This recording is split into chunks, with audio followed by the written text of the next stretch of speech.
자, 준비가 다 되신 것 같아서 시작하겠습니다. 안녕하십니까? 네, 반갑습니다. 7, 8월 영역별 문제풀이 강의가 시작됐습니다.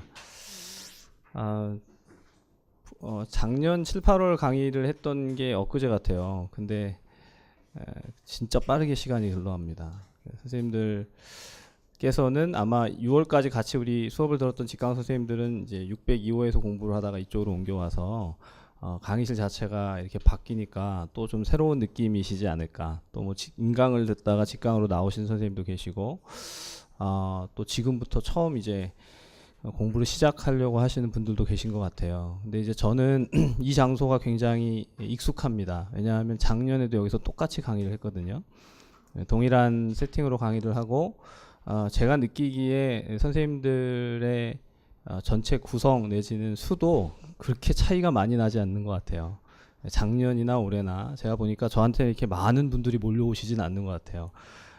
이게 이제 그럼 강의가 안 좋은 거냐? 그런 얘기가 아니고요. 보니까 작년에도 딱 이렇게 이 603호 강의실에서 옆에 창문도 있는, 제가 생각할 때는 가장 좋은 강의실인데, 같이 공부하고 웃고 뭐 울진 않았지만, 같이 이제 문제들을 풀어가다가 합격해서 나가시고, 또 이제 지금 현재 현직에 계신 선생님들이 꽤 많이 계십니다. 제 기억에 작년에 여기서 이렇게 이 정도의 숫자가 공부를 하고 1차 시험에 한 80% 정도 붙었던 것 같아요. 지금 선생님들이 이렇게 딱 뵙는 순간에 제 마음속에 그런 생각이 드네요. 요번에 공부하시는 선생님들 여기서 직강 공부하시는데 떨어지지 않고 다 좀 붙었으면 좋겠다. 저만 그 마음을 갖는 거죠? 네, 선생님들은 별로 그건 별로 중요하지 않고 이런 분위기예요. 첫 시간은 항상 이렇게 얼어 있어서, 네, 다들 이렇게 좀 긴장하고 좀 텐션이 있는 것 같아요. 그걸 풀지 않으면, 강의를 아무리 좋은 내용을 가지고 강의를 해도 별로 소용이 없다는 걸 제가 알기 때문에 첫 시간에 좀 다른 얘기들을 하는 겁니다.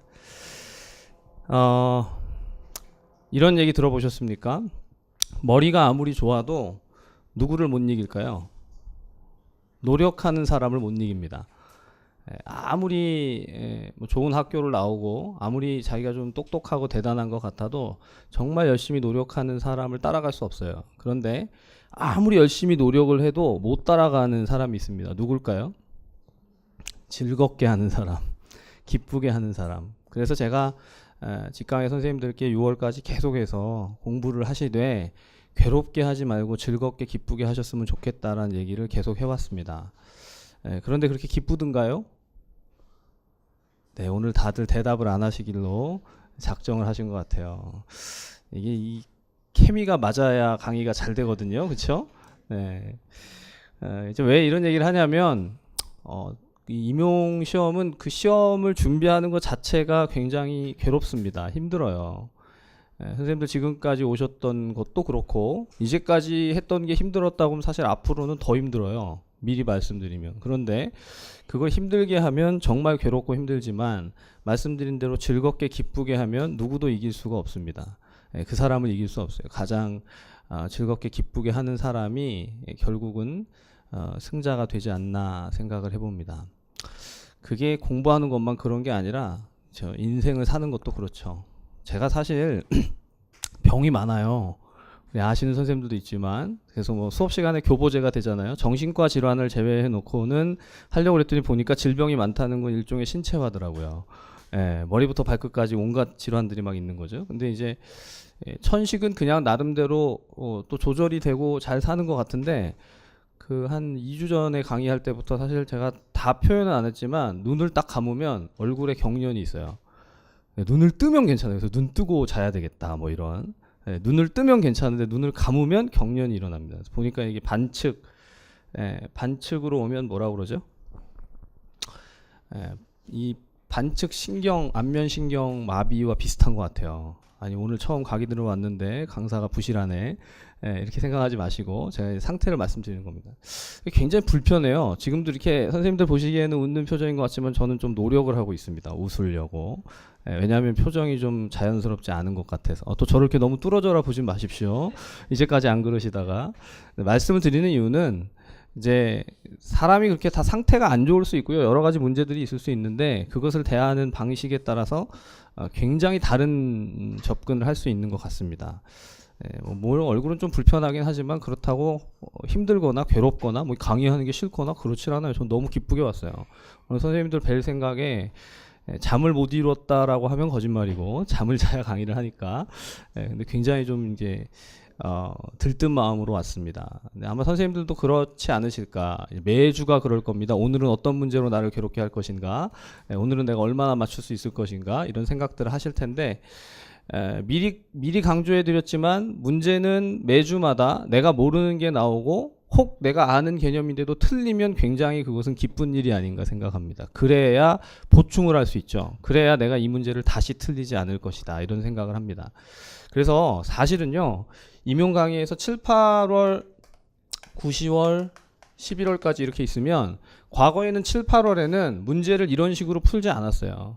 그러니까 일종의 영역별 문풀이라고 이름을 붙이지만 거의 저는 지금 선생님들에게 모의고사의 형태랑 세팅이랑 똑같이 문제를 드립니다. 심지어 과거의 기준을 가지고 생각을 해보면 영역별 문풀이나 또는 다음 9, 10월 달에 나오게 되는 실전 모의고사 그리고 11월 달에 최종 모고나 문제의 수준을 생각하면 그게 그거예요. 큰 차이가 없어요.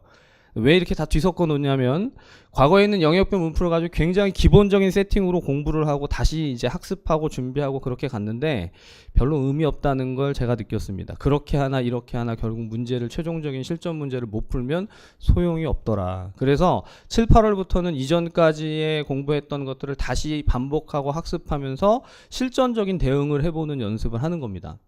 난 오늘 처음 공부 시작하는데 이제 그럼 이건 굉장히 어려운 과정이구나.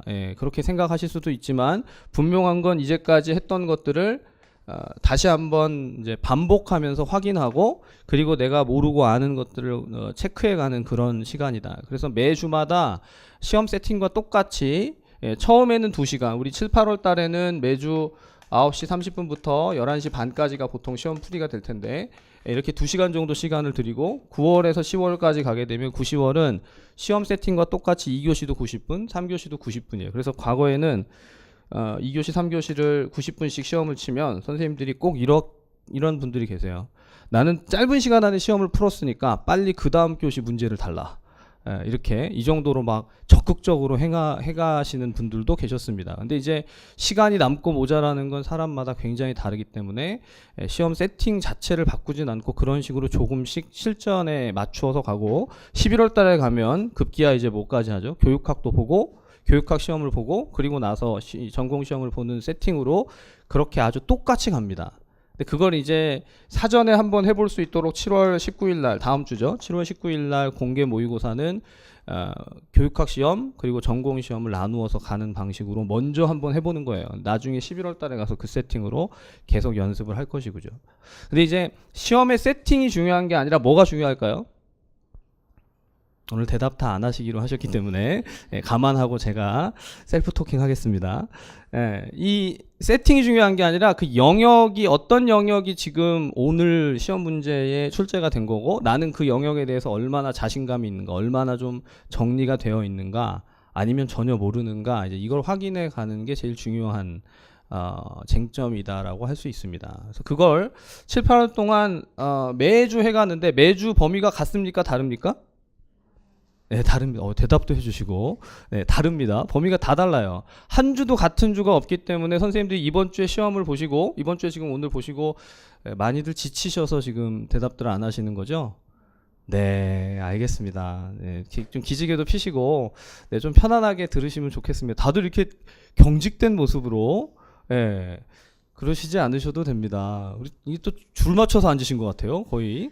네, 중간기말고사 그런 세팅이에요. 어떻게 이렇게 딱 옆에 사람 거 뭐 보고 안 보고 상관없는데, 하여튼 중요한 건 오늘 좀 못 봤다고 열심히 다음 주 걸 공부하지 않는 한 다음 주에도 비슷한 결과를 받을 것이다. 그럴 수밖에 없죠. 오늘 걸 복습한다고 다음 주에 그게 나오는 게 아닙니다. 그죠?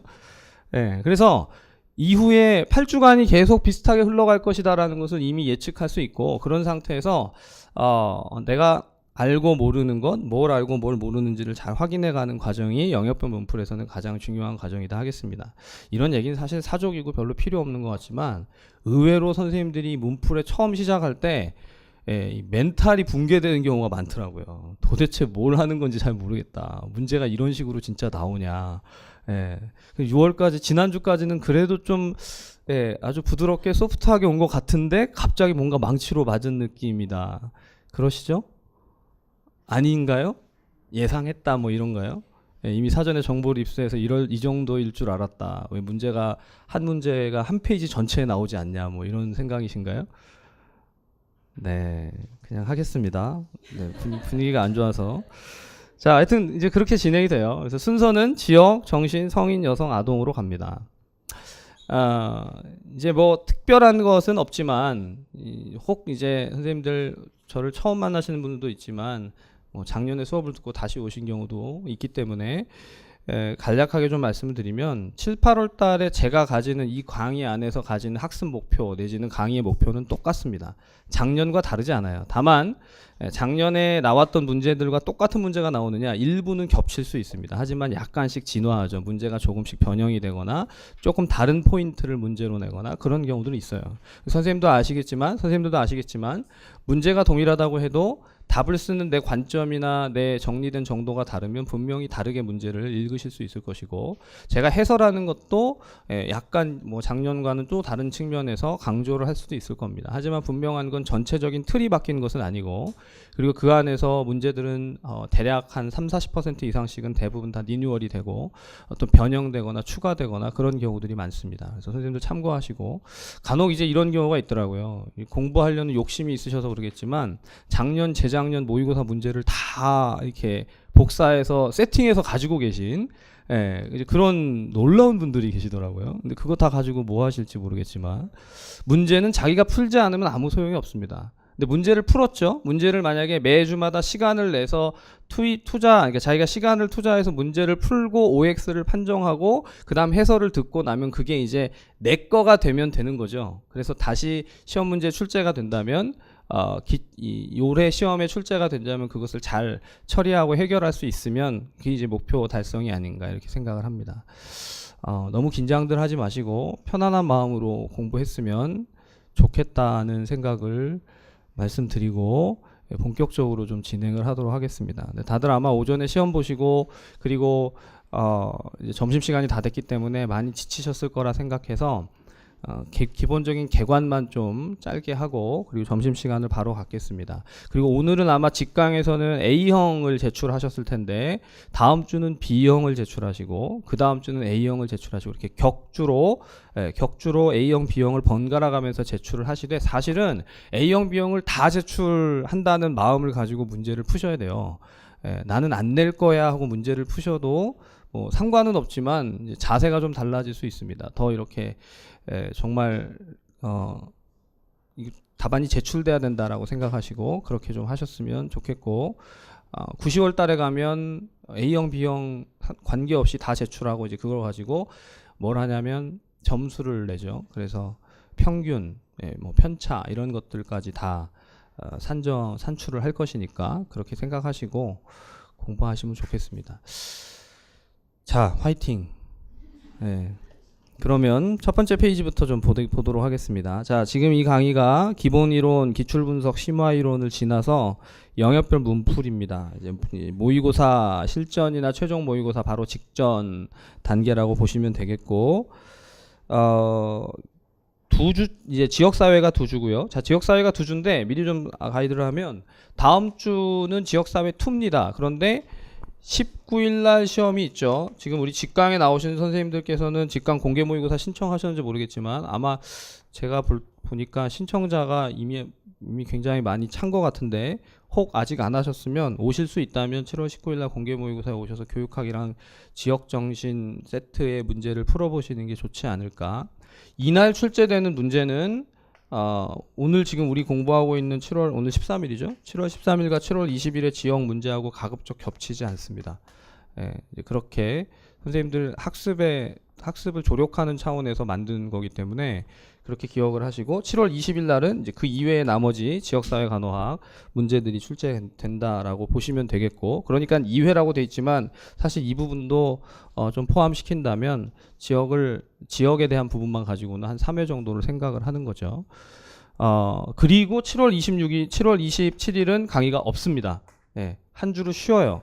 여기까지 하고. 그러니까 지역하고 한번 정리하고 쉬고 그 다음 주 8월 달로 넘어가서 정신으로 그렇게 나갑니다. 순서를 그렇게 생각하시고, 제가 강의 계획서를 올려드렸지만 혹시 모르시는 분들은 한번 다시 그렇게 확인해 보시면 좋겠습니다.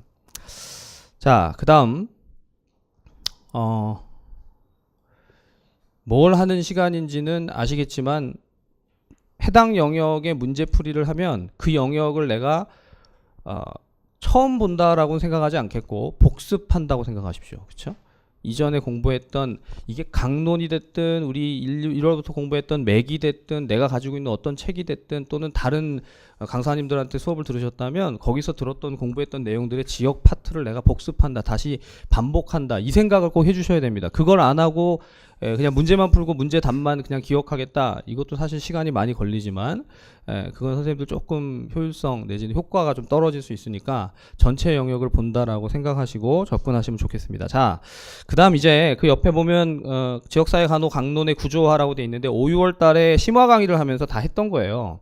근데 제가 그 중에서 올해 개정된 판인데 2018년 판 수문사 최신 지역사회 보건간호학 1과 2에 대한 구조화의 내용입니다. 그래서 강론서를 기존에 사셔서 공부를 하고 계신 선생님들 중에 제가 추천해드린 책이기 때문에 이 책을 가지고 보신 분들도 있을 것이고, 또 이전에 5, 6월 달에 강의를 할 때도 기본적인 강론에 대한 리뷰를 하면서 이 내용들을 말씀드렸기 때문에 다시 한번 간략하게 좀 보고 갈 텐데, 강론의 구조화 내지는 이게 프레임워크예요. 이제 내가 지역사회 간호학 하면 뭘 알고 뭘 모르는지를 순서대로 쭉 이렇게 나열해 간다면 어떤 부분에서 구멍이 있는지, 어떤 부분을 아는지 모르는지를 확인해 갈 때 일종의 그 진단 기준이 되는, 진단 좌표가 되는 정도로 보시면 좋을 것 같습니다.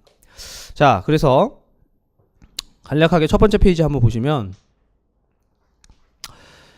국내외 보건정책의 이해라고 돼 있죠.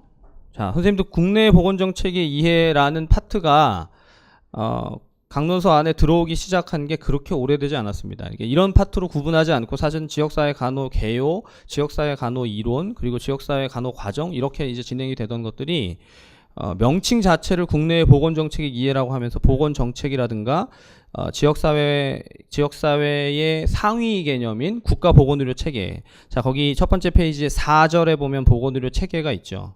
그래서 보건의료 체계에 대한 것을 언급하면서 거기 보면 보건의료 체계 구성 요소라든가 종류라든가 또 보건의료 체계, 뭐 사회보장제도, 의료보장제도, 이런 부분들이 상당히 중요하게 다루어지기 시작했습니다. 최근 강론의 경향이에요. 5, 6월 달에도 말씀드렸지만 다시 보시면 또 느낌이 좀 다르죠. 특별히 그래서 그런 파트들을 한 단원으로 묶어서 총론적인 개념으로 앞부분에서 설명을 하는 게 강론의 경향이고, 바뀐 책들도 대부분 다 그런 순서대로 가고 있습니다. 자, 그런데 다음 페이지 보시죠. 더 중요한 건 기존에 중요하게 여기던 것들이 안 중요한 게 아니에요. 그대로 가죠. 그래서 지역사회 간호 과정 안에서 지역사회 이해, 지역사회 간호 사정 진단 계획 수행 평가, 그렇죠? 사용 수행 평가, 그리고 간호 과정의 적용에 대한 내용들을 간호 과정 파트 안에서 다루고 있습니다.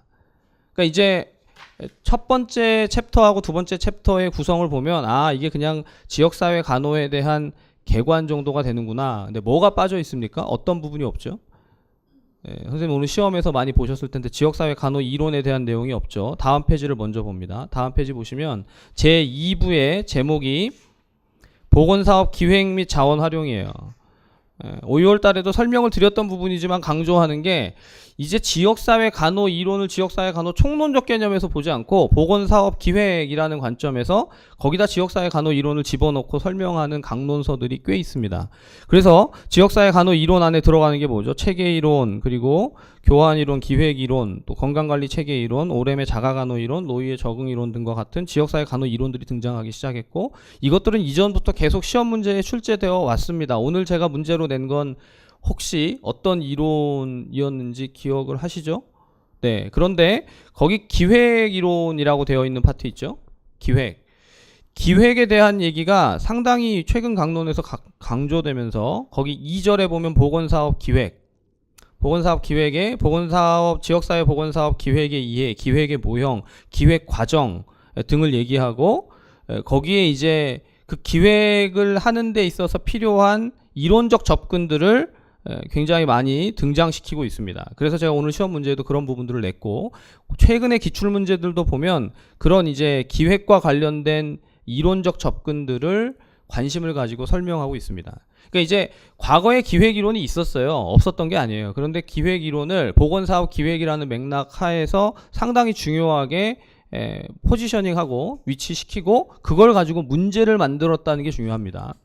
자, 그게 이제 대표적인 게 뭐냐면 보건사업의 우선순위를 결정한다라는 데 있어서 패치라든가 BPRS라든가 최근에 시험에 출제되는 내용들이 선생님들 그 3페이지에 나와 있는 보건사업 기획에 대한 파트가 별게 아닌 것 같지만 상당히 핵심적인 내용들을 구성시켜 놓고 구성해 놓고 그것에 대해서 출제진에 준하는 교수님들이 관심이 많아요. 어디까지 가냐면 그 옆에 보시면 건강 형평성 이해 및 문화적 다양성의 실무 적용이라고 돼 있죠. 그 파트도 보면 지역사회와 건강, 그리고 지역사회 간호와 문화적 다양성, 취약가족과 간호. 이제 오늘 문제가 다 출제되지 않았지만 이제 이런 파트들도 상당히 중요도가 높습니다. 특별히 거기 건강 결정 요인, 오늘도 제가 시험 문제를 냈지만 빠지지 않고 등장하는 게 최근에 건강의 결정 요인이고, 그러다 보니까 건강과 질병과의 관계, 또 건강 도시,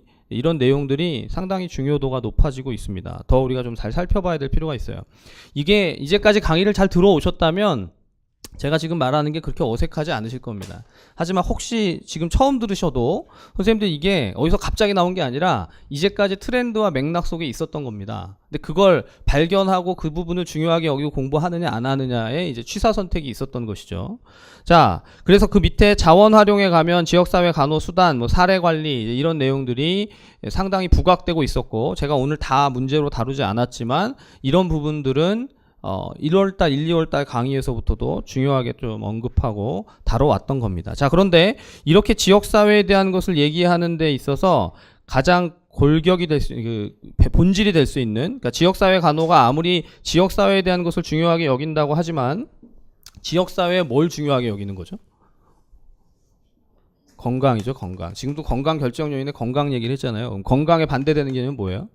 질병이죠. 그래서 질병을 얘기하는 역학이 한 파트로 아주 메인으로 들어간다. 그러니까 지역사회 간호학을 우리가 시험 준비를 한다 그러면 선생님들이 역학에 대해서 잘 정리가 안 됐다, 이해가 안 된다, 뭔가 모른다, 그러면 시험을 포기하겠다, 이런 생각과 다르지 않습니다. 그래서 역학 파트는 역학에 대한 이해나 질병의 자연사, 또 역학적 측정 지표, 거기 아마 두 번째 페이지에 있을 겁니다. 두 번째 페이지 오른쪽 부분에 역학의 이해, 질병의 자연사와 예방 수준, 역학적 측정 지표, 건강검진의 진단 검사. 별표가 되어 있는 게 그냥 되어 있는 게 아니죠. 다 나름대로 중요한 파트들이에요. 오늘도 제가 일정 부분은 문제로 냈는데. 자, 그래서 그런 이제 역학적 연구라든가 이런 영역들을 상당히 잘 주목해서 보시고 다시 시험에 출제될 수 있다라는 생각을 하면서 봐야 하고요. 제가 한 가지 표시는 하지 않았지만 계속해서 좀 예의주시하고 있는 게, 선생님들이 이제 문제를 보다가 갑자기 도표가 나오고 자료가 나오고 특별히 통계적인 어떤 지표들이 나오면, 현재까지는 우리 시험에 그렇게 통계적인 자료에 대해서 상세하게 문제로 내지 않았습니다. 근데 이제 그런 부분들이 아마 제가 알기로는 교육학에서도 교육 통계에 대한 부분들을 일부 다룰 텐데, 뭐 서술 통계든 산술적인 접근이든 추론적인 통계든 그 통계에 대한 해석이나 이해나 그에 대한 분석들도 사실은 문제화할 가능성이 충분히 있다고 봅니다. 왜냐하면 지역사회 간호학 안에 그 부분이 아예 들어가 있거든요. 그래서 보건 통계 내지는 역학적 개념들과 함께 통계적인 것을 이야기하는 게 왜 중요하냐면, 역학을 표현하는, 이른바 역학에서 언급하는 지표들에 대한 해석이라든가 의미를 이해하는 데는 그게 가장 필수적이기 때문에, 그래서 오늘도 문제 중에 제가 일부러 의도적으로 이따 나오겠지만 OR을 냈습니다. OR이 뭐죠? 또는 뭐 이렇게 쓰신 거 아니죠? 네, 교차비죠, 교차비. 교차비를 왜 연구에서 그렇게 지표로 쓰는가? 그게 굉장히 간호 연구나 또는 역학적 연구에서 그 지표를 쓰는 게 일반적입니다. 예, 그래서 그 부분을 가지고 해석을 하라, 그 부분을 가지고 임상적인 뜻을 써라, 이게 아주 중요한 논의이기 때문에 그런 부분들까지도 살펴볼 필요가 있고, 거기 7절에 보면 인구 현상의 이해, 근데 그렇게 역학적인 연구를 하고 역학적인 이해를 하는 것이 지역사회를 품고 있는 인구 전체, population이죠. 그 인구 전체에 대한 이해까지도 당연히 갈 수밖에 없을 것이다 라고 보는 겁니다. 자, 그래서 4페이지로 넘어가시면, 이제 4페이지부터는 다음 주 우리 시험 문제하고도 상당히 관련이 되는 파트들이죠. 거기 보시면 4페이지에 제목만 한번 보세요. 먼저 건강증진 사업의 운영이라고 되어 있죠. 건강증진 사업의 운영, 건강증진은 오늘 문제를 냈지만, 건강증진 사업의 운영에 있어서 건강증진의 개념, 그 다음 보건교육의 이해, 보건교육 프로그램의 개발, 보건교육의 수행, 보건교육의 평가, 그리고 건강증진 프로그램의 개발, 또 학교 보건교육과 건강증진, 이제 이런 챕터들이 건강증진 영역에서 상당히 중요한 위치로 자리 잡고 있고, 우리 시험에서 사실 거의 메인이다라고 할 수 있을 정도로 거기 별표가 되어 있는 건강증진 모형이라든가 건강행위 이론들은 아주 직접적으로 중요하게 다뤄져 왔습니다. 자, 그런데 이제 오른쪽으로 넘어가면 1차 보건의료 제공, 이제 이 최신 지역사회 보건간호학의 관점에서 이거 쓰신 최현희 선생님이나 이지연 선생님 안에서는, 그 안에서는 1차 보건의료에다가 어떤 관점을 두는 거죠? 거기에다가 모자보건도 들어가고 영유아도 들어가고 노인보건도 들어가고 가족도 들어가고 학교도 들어가고 근로자도 들어간다. 예. 이게 다 한마디로 그 1차 보건의료라는 세팅 안에다가 뭘 다 집어넣는 거냐면 다 집어넣은 거예요. 강론적인 개념으로. 이게 지역사회 간호의 총론적인 개념이 있고 강론적인 개념이 있다. 총론이라는 건, 자, 선생님들 간단하게만 그려보죠. 이런 그림 그려보셨죠? 예, 대상이 있고 목표가 있고 행위방법 수단이 있다. 이렇게 대상자가 목표까지 가는데 어떤 행위방법 수단 중재에 의해서 이것이 바뀐다라는 접근이 총론의 가장 기본적인 베이스인데, 여기다가 이 대상자의 대신에 뭘 집어넣는 겁니까? 여기 나오는 것처럼 학교, 또 가정, 산업장, 예, 또는 여기서 특정한 노인, 영유아, 모자보건, 그렇죠? 이런 것들이 다 구성돼서 들어갈 수 있다는 게 지금 그 챕터예요. 1차 보건의료의 제공 파트. 그래서 그걸 독자적으로 문제화하면 문제가 정말 많습니다. 선생님들 가장 이제 지역사회 간호학 공부하면서 애매하고 황당한 데가 여기에요. 뭘 낼지 모르기 때문에. 다 낼 수 있어요, 한마디로. 모자보건도 낼 수 있고 노인보건도 낼 수 있고 가족 관련된 부분 당연히 이제까지 출제해 왔고, 예, 그 다음 1차 보건의료의 기본 세팅에서 보건소라든가 보건진료소라든가 이런 부분들도 내고, 또 가족, 학교, 산업장에서는 제일 중요한 내용이 뭘까요? 네, 말씀하셔도 돼요. 근로자. 네, 선생님들 말씀하셔도 별로 개념치 않고 막 강의하니까, 네, 뭐 틀려도 되고 맞아도 되고 그냥 이렇게 말씀하시는 게, 제가 옛날에도 말씀드리잖아요. 이 직강을 오시거나 인강을 들으시거나 혼자 이렇게 뭔가 리액션을 하고 리스판스를 하면서 강의를 들으시는 게 면접에 도움이 됩니다. 네, 진짜예요. 농담이 아니에요. 선생님들 표정이 하루아침에 바뀌지 않아요. 다 보면 알거든요. 다 이렇게 무슨 말을 해도 나는 웃지 않을 것이다. 네, 이렇게 난 절대로 변하지 않을 거다. 근데 그렇게 해가지고 계속해서 면접까지 가시면 아주 힘듭니다. 네, 진짜예요. 농담이 아니에요. 자, 그래서 이런 이제 강론적인 관점에서 지역사회의 영역들을, 지역사회의 어떤 대상들을 바라보는 것이 아주 중요한 챕터로 들어가 있고, 거기 바로 다음에 보면 감염성 질환과 만성 질환 관리는 오늘도 일정 부분 문제가 좀 출제됐지만, 사실 역학이 중요하다고 했는데, 역학의 총론이 역학에 대한 개념이라든가 역학에 있어서 질병에 대한 이해, 자연사의 이해, 역학 연구 방법론 등을 얘기했다면, 이게 실제로 적용되는 강론적 개념이 거기 지금 몇 페이지죠? 5페이지에 나오는, 맞죠? 5페이지에 나오는 감염성 질환, 만성 질환, 만성 퇴행성 질환에 대한 관리를 얘기하는 파트입니다. 어이쿠. 자, 그래서 어떤 방식으로 이해를 하든 왜 지금 이런 이제 틀이나 프레임을 자꾸 얘기를 하냐면 선생님들 느끼실 거예요. 그걸 해서 내가 머릿속에 이게 좀 이해가 되면 그 다음에 공부하는 게 이게 아주 쉬워져요. 뭘 봐야 되는지가 자꾸 익혀지고 이게 안 잡혀 있으면 이게 두리뭉실 완전히 뜬구름 잡는 느낌 같거든요. 뭘 공부하는지 뭘 했는지 어떤 게 정리가 됐는지 몰라요. 그러니까 스스로 지금 7, 8월쯤 됐으면 이제까지 1월부터 계속 공부를 해왔다는 전제입니다. 오늘 처음 오신 분들 너무 마음에 상처받지 마세요. 이제까지 공부를 전혀 안 했는데 모르는 건 당연한데요. 이제까지 공부를 했는데 내 머릿속에 지역사회 하면 뭘 공부해야 되는지 몰라요. 그러면 아무것도 없는 거죠 지금. 그렇죠? 그럼 다시 그려야죠. 근데 그릴 때 갑자기 막 색칠합니까? 아니에요. 전체 밑그림을 그려야죠. 뭘 해야 되는지를 알아야 그 다음을 채워갈 거 아닙니까? 제가 계속 강조했던 게 그런 거예요. 그래서 뭘 그려야 되는지를 보는데 뭘 그려야 되는지를 어떤 방식으로 볼 건지를 확인하는 게 프레임 작업이고 틀을 잡는 거예요. 이거 되게 당연한 얘기를 하는 거예요. 근데 그게 제가 틀을 잡거나 제가 프레임을 짜는 건 제가 하는 거죠. 선생님들이 스스로 하실 수가 있어야 돼요. 그래야 공부를 하죠. 내가 뭘 모르는지. 지금 제가 막 이렇게 막 설명을 하는데 저게 뭔 소리지? 지역사회 간호를 왜 저렇게 보는 거지? 그냥 이렇게 순서대로 하면 되는 거 아닌가? 순서대로 하셔도 됩니다.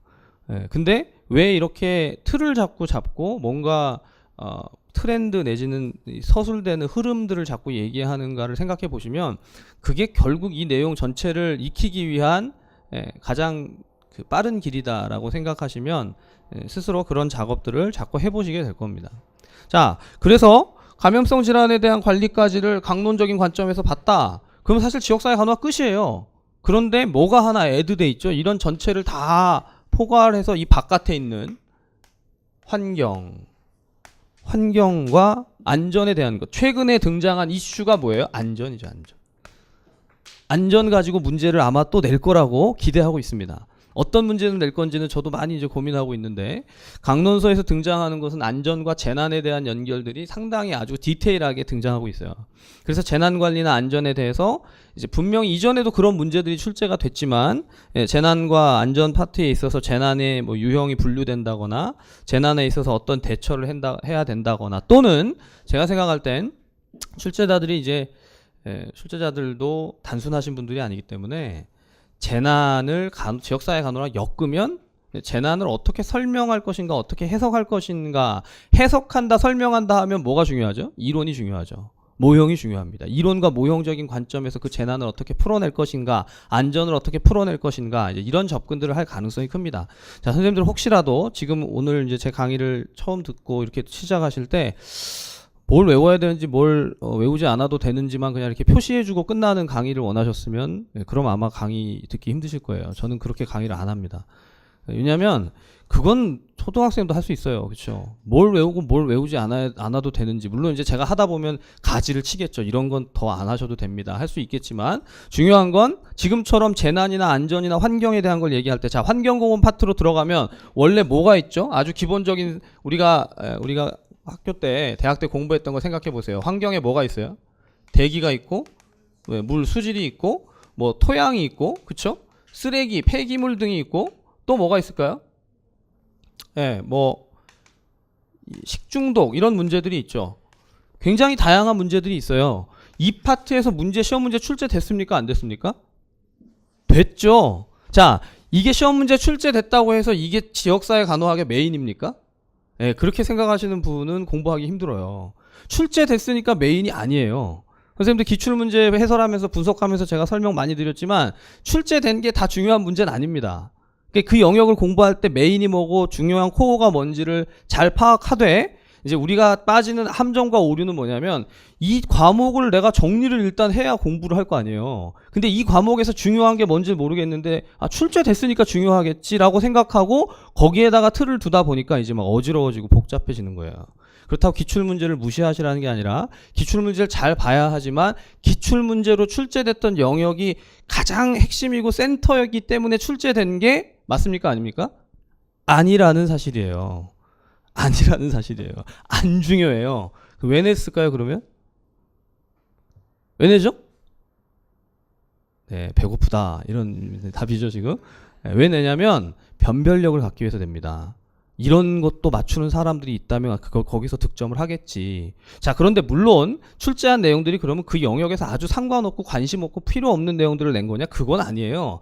다 중요한 내용들을 냈죠. 하지만 전체 지역사회 간호학에서 가장 코어가 되고 메인이 되는 게 뭔지를 잡아놓고 나머지를 변두리를 해결을 해가는 것이지, 이 틀이 잡히지 않는 상태에서 저기 변두리에 있는 것부터 막 중요하다고 생각하면서 공부를 아무리 해봐야 뭐가 핵심인지를 모르고 그냥 가는 거예요. 그러다 보면 다 이제 휘발해 버립니다. 공부했던 것들이. 선생님들이 이제 이 부분에서 저랑 케미가 맞아야 공부가 돼요. 그래서 분명히 환경 파트 중요한 것들도 있고, 그 부분을 뭐 저도 1, 2월달 강의할 때 맥에서 강의를 할 때 그 부분 다 빼거나 선생님들이 안 보셔도 됩니다. 그러지 않았습니다. 출제됐던 것들이 있죠. 하지만 어디에다가 더 집중해서 공부를 하고 학습할 때 시간을 투자할 것인가, 이런 것들을 생각하시고, 쉽게 말씀드리면 단순 암기만 하면 되는 부분들은 그건 내가 이건 안다 모른다에 대한 판정을 해두고 아직 안 외웠다로 그냥 덮어두고 가세요. 아직 외우지 않았다, 그런 파트들이 많습니까 적습니까? 솔직하게 많잖아요. 아직 안 외운 파트가 많은 거죠. 근데 그럼 외운 파트가 많습니까? 그것도 아니잖아요. 이제 그게 딜레마인 거죠. 외운 것도 없고 안 외운 것도 없고 뭘 공부했는지, 이제까지 시간은 막 갔는데, 그래서 7, 8월달 영역별 문풀을 할 때는 이제 그런 걸 좀 솔직하게 내가 보는 거예요. 뭘 모르는지 뭘 아는지. 이런 식의 문제를 낼 수도 있구나. 만약에 이게 더 깊이 들어가면 어떤 식으로 낼 것인가, 또는 기출됐던 문제하고 연관성, 이전에 기출은 이런 문제를 냈는데 이 강사는 좀 다른 문제를 내는구나, 그럼 내가 이것도 봐야 되는 건가, 이런 의문을 가지면서 공부를 하시게 되면서 좀 더 외연이 확장되고, 무엇보다 자기 스스로 이제 무엇을 공부하고 있는지, 어떤 부분들이 잘 세팅되고 익혀져 가고 있는지를 볼 수 있는 시간이 아닌가 생각을 합니다. 선생님들 이 분위기가 너무 참 좋긴 좋아요. 왜냐하면 사람이 너무 많으면 힘들어요. 그래서 막 공부를 할 때 수백 명이 모여서 공부를 한다고도 들어요. 저는 욕심내지 않고, 선생님들 지금 여기 계신 분들이 다 합격했으면 좋겠어요. 진짜 제가 갑자기 예배를 드려야 될 것 같아요. 저는 진짜 그렇게 바라요. 그래서 지금 여기 계신 분들 이탈하지 않으시고, 물론 지금 이제 직강으로 열심히 공부하다가 너무 힘들어서 교수님 7, 8월 달은 제가 인강으로 듣겠습니다 하고 빠지신 분들도 있어요. 인강을 들으시는 게 나쁘다는 게 아닙니다. 인강으로 잘 따라와서 지금 계속 열심히 하시는 분들 많아요. 참고로 직강에 계신 분들만 공부하는 게 아니에요. 하지만 사람이 얼굴과 얼굴을 대하는 게 이게 느낌이 다르죠. 에너지가 다르고요. 선생님들이 이렇게 노력을 하고 뭔가 자꾸 시간을 투입하고, 인강도 마찬가지지만 그게 이제 꾸준히 지속적으로 간다는 게 굉장히 중요합니다. 그렇게 가시면서 그렇게 계속해서 기쁜 마음으로 같이 해갈 때 좋은 결과가 있기를 바라고 계속 갔으면 좋겠다라는 것이죠. 중간에 좀 힘드시면 힘들다라고 얘기도 하시고, 그렇죠?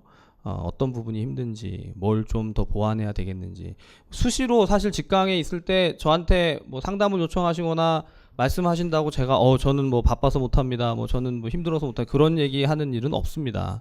여기까지만 얘기하고 제가 점심 식사하러 갈게요. 어떤 의사가 9시부터 진료를 시작했대요. 근데 8시 40분에 의사한테 환자가 한 명 온 거예요. 환자가 오른쪽 다리에 피를 철철철 흘리면서 정말 액티브 브리딩이 있는 상태에서 병원에 왔는데, 싫어합니다. 병원에 왔는데 진료를 안 하더래요. 이유가 뭐죠? 9시부터 진료라고. 이해가 되십니까? 이해가 안 되죠? 근데 그게 현실이에요. 난 진료 시간이 9시부터니까 8시 40분에 온 사람은 내가 지금 진료할 대상이 아니다. 저는 그렇게 생각하지 않습니다. 이게 무슨 얘기인지는 각자 잘 새겨서 들으시고, 선생님들 필요하시면 언제든지 잘 활용하세요. 제가 죽지 않는 한, 그죠? 비장하죠? 제가 죽지 않는 한 선생님들 잘 도와드릴 테니까. 공부는 그래서 기쁘게 해야 돼요. 다시 말씀드리지만 힘들면 도움을 받고, 특히나 직강으로 오신 분들 서로 지금 서먹서먹 하시죠? 좀 친해지시기 바랍니다. 하루 이틀 공부할 게 아니잖아요. 옆에 사람이랑 반갑습니다 이렇게 좀 하시고, 그렇죠? 안 반가워도 좀 반갑게 그렇게 공부를 하시면 좋지 않겠는가.